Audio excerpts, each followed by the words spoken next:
Hi. Welcome to Movies Reflexed. Today, I am going to show you a 2020 action thriller movie titled Greenland. Watch out for spoilers. Take care. The movie starts by showing a construction engineer named John. He used to be dissatisfied with his marital life because he and his wife always used to get into arguments. They also had a little boy. He was also worried by his parents' behavior. While working on the site, John remembers that today is his son's birthday. He plans to reconcile with his wife and go back home.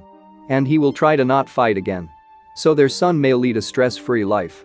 After completing his works, he returns to his house. And he manages to reconcile his wife as he had planned. Seeing it, their son also becomes happy. Who doesn't want to see his parents together? They all are sitting together. Then, TV broadcasts a news. Many comets are going to fall into the world. All are worried. One comet has already entered the Bermuda region.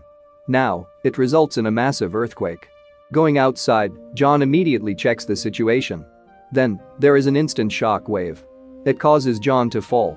Even the birds flying in the sky were in chaos. All the glasses are also shattered by the shockwave. They were all very worried that because of one comet falling in the ground, this much damage was caused. It means that the news wasn't false but rather happening. Then, a message is received in John's phone. And that recording was also being played in their TV. It was the same message, it was calling them by their names. They all say, "What kind of justice is this? Why has only your family been chosen for emergency sheltering?" Those people leave John's house in utter dismay. Now, John and his family begins to pack their luggage. John's son suffers from diabetes. So they keep his insulin. And they begin to drive away from their house. Then a lady appears before them. She was their neighbor. And she begs them to take her daughter. She says, "Please take her, I don't want her to die with us." But they couldn't bring anyone else with them in such a way. Because they were forbidden to bring anyone along with them. It would be even worse if that little kid is left alone on the way. Anyhow, they reached the evacuation site. From there, they had to board for sheltering. There were many airplanes through which they were going to departure. Now, they also stand along with all the other people. Then, John remembers that his son's insulin has been left in the car. He instructs his wife, "Board the plane. I will come back after taking the insulin." But John doesn't return, even after passing a long time. So, John's wife becomes confused and starts to say to the officer, "My husband had gone to take the medicine for my son. But he didn't return yet." But John's wife had committed a mistake here. The plane in which they were taking the flight with some other passengers. They had a rule that they don't allow patients. Patients are prohibited in that plane. So, the officers takes John's wife and son with them. John returns after taking the medicine from the car. He begins to call his wife and son. But he doesn't find them. He thinks that they might have boarded a plane. As I have told them to so. So, he also enters an airplane. But he also doesn't find his son and wife anywhere. He looks for them for a while, but of no avail. So he takes a seat thinking that they might be in a different plane and I would find them reaching the site. When a man in the plane notices that John is holding a medicine box, then he asks him, "Is it your medicine?" John replies, "No. It's my son's." That man says, "How did you come here with the medicine box?" They are stopping all patients outside. John gets worried thinking his son is also a patient. And he will surely be banned. He tries to leave the plane. But the officers inside stop him saying, "Neither can anyone leave the airplane nor board. The seats of the airplane has been filled." Hearing it, the people outside the airplane becomes aggressive. That we are not being allowed to board even after reaching here. Aren't our lives important? The army officers start firing to control the mass. On the other side, John's wife was requesting the officers, "Please let us go. My husband is waiting inside for us. He is a great construction engineer. And we had also received the evacuation message from the government." But the jet fuel catches fire because of the firing. The place sets on fire. There is a great explosion there. A huge number of people die from it. John's wife becomes worried that John may not get any harm in this explosion. She begins to search for John. But she finds him nowhere. She hits upon a plane. She writes on a note, "John, I am going to my parents' house. Meet me there." Writing this note, she sticks it with the car window. So that when John comes to his car, then he will be able to know where exactly are we headed. After this, John's wife begins to leave from there. Here, John is also searching for his wife and son. He doesn't see them anywhere outside.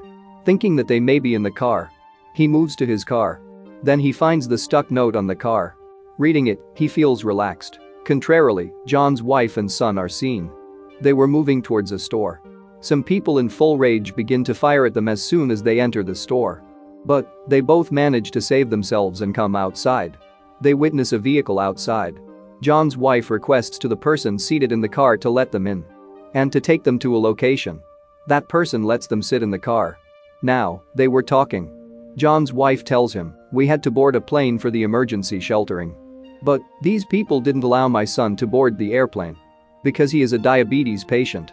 She reveals the whole fact to him. "In this way, I became separated from my husband and now, I can't find him." After listening all this, the car driver says, "Really? First, they call you, and then they don't let you in. How worst can people be? This kid needs more protection." That person's conversation was also being felt strange. He says, "I myself will drop him there again." John's wife says, "No. That place has exploded. And they will capture him again if he goes there. He is a patient and he is not allowed." That man says to her, "Shut up." And he throws her out of the car violently. John's wife starts to scream. "Where are you taking my son?" She begins to ask help from the other vehicles driving on the road. Contrarily, John is seen. He is still searching for his wife. Then, he sees a group of teenagers. They were singing and dancing there. Thinking that the world is going to be destroyed. So why don't we enjoy the last night? Then, some fragments of the comet is seen falling at a distance. It causes a large blast. Then, he walks away from that place. After that, he notices a pickup with a few passengers inside. And that truck was leaving for Canada. John also gets in that truck, thinking that he may get off while finding his wife and son on the way. Because John's wife's parents' house was in Canada. John meets a boy in the truck. He asks him, "Do you know? Why has our government selected some special people? There is a cause behind it. My mother is a doctor, and she has revealed the whole fact to me. You also know that the world will be destroyed after the falling of comet. All the buildings will be turned to dust. And it is obvious, as the things will begin to come back in order, then the erection of the building will be required again. You are a construction engineer as you said, so the government will need you. They are taking you and many other doctors like my mother for their own purpose. So, they could stop any disease in case of pandemic." He tells them, "We will reach Canada from here. There will be the last flight departing to Greenland tonight. Greenland is the place for sheltering. We will move there covertly. Tell me about yourself. You are chosen, so you may go easily." Then John tells him, "Yeah. I was selected. But there was a problem." He reveals the whole issue to him. He also tells him that, "I have lost my son and wife. First of all, I have to search for them. But some people capture him from there. They say, 'Accompany us immediately. You are chosen by the government.'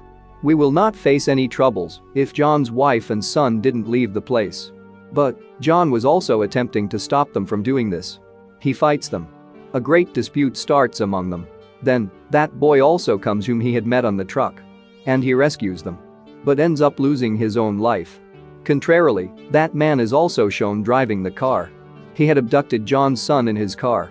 And also threw his wife outside. His wife was also with him. He tells her, "Look. We may haven't been chosen. But we have worked craftily. Now, this kid has a wristband. It represents as he belongs to a chosen family. We can go to the shelter through him." Now, that bad man takes his wife. He reaches the evacuation site lifting John's son. And he tells the security of that place, "Look. He is our son. He has his wristband. But he have lost ours in this hurry. You can see the current situation here. Kindly allow us to board the plane." Then, John's son begins to cry and says, "Uncle. They are not my parents. They have abducted me. Save me." Then, the officers understand the trick. And they bring him in the medical camp with them.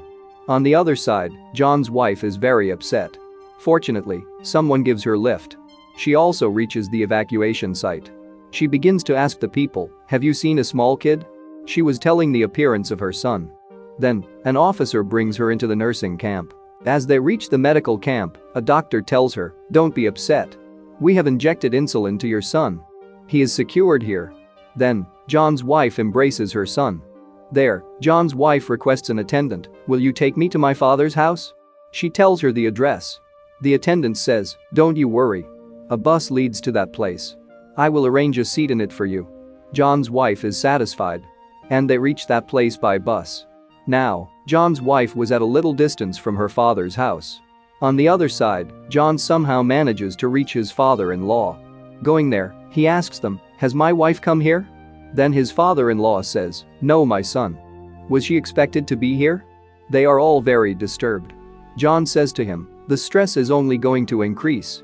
Because the comet will soon crash into Earth. What will happen if she doesn't reach here before then?" John's father-in-law tells him, "Keep quiet. It is all your mistake. I had made you responsible for my daughter and grandson. Why haven't you brought them with you?" Now, John sits in a worried condition. Then, he receives a call from his wife. She tells him that, "We are a little distance from the house. And we will arrive soon." Then John says, "I will come for you." At last, John meets his son and wife. They embrace each other. They gratify that they are still together even after all they went through. Now, John tells her that some fragments of the comet is going fall here. But they have built a bunker in Greenland. We will have to move there immediately. We have the car. All get ready. When John's wife says to her father, "Accompany us." Then his father replies, "No, my daughter. I have grown old. I want to spend the last days of my life with my friends where I grew up. The death is inevitable when the time approaches. We cannot stop it. In spite of this, I will pray that everything may remain secure. There may be any comet.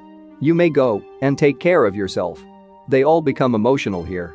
And John's wife is grieved, hearing the words of her father. But she has to leave for her son and John. Now, they drive to the airport. Then, little fragments of comet begins to fall on them in the way. And the places were catching fire where they were falling. Moreover, the car was also exploding on which the comets were falling. In this way, there was a great traffic issue everywhere. And there were also lying dead bodies everywhere. John says to his wife, "Don't be panicked. We will have to show courage for our son." He tells her, "Tonight, the last plane is departing from Canada to Greenland. Somehow, we will have to board that airplane." Now, they begin to drive speedily. But it was too late.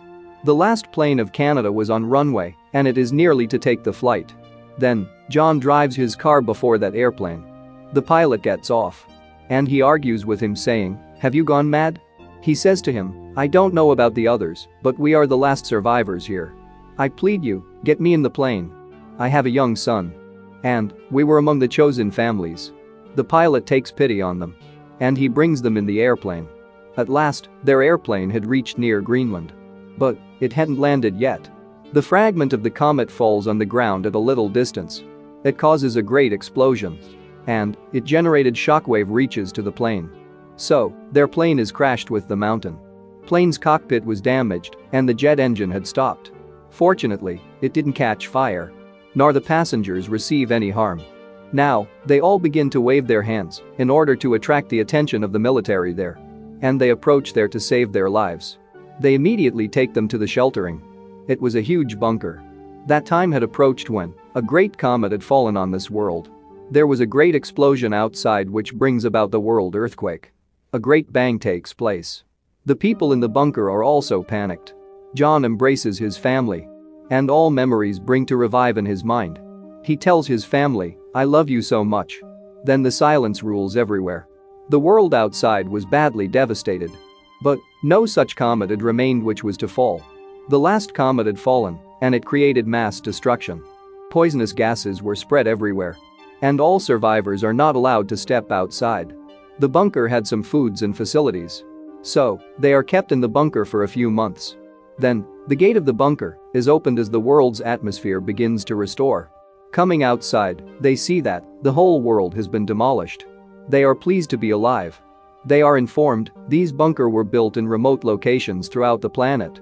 And more people had survived like them. They will begin a new life together. And with it, the movie ends here. If you enjoyed this video, then please subscribe to my channel and stay tuned for the upcoming uploads. Thank you for watching.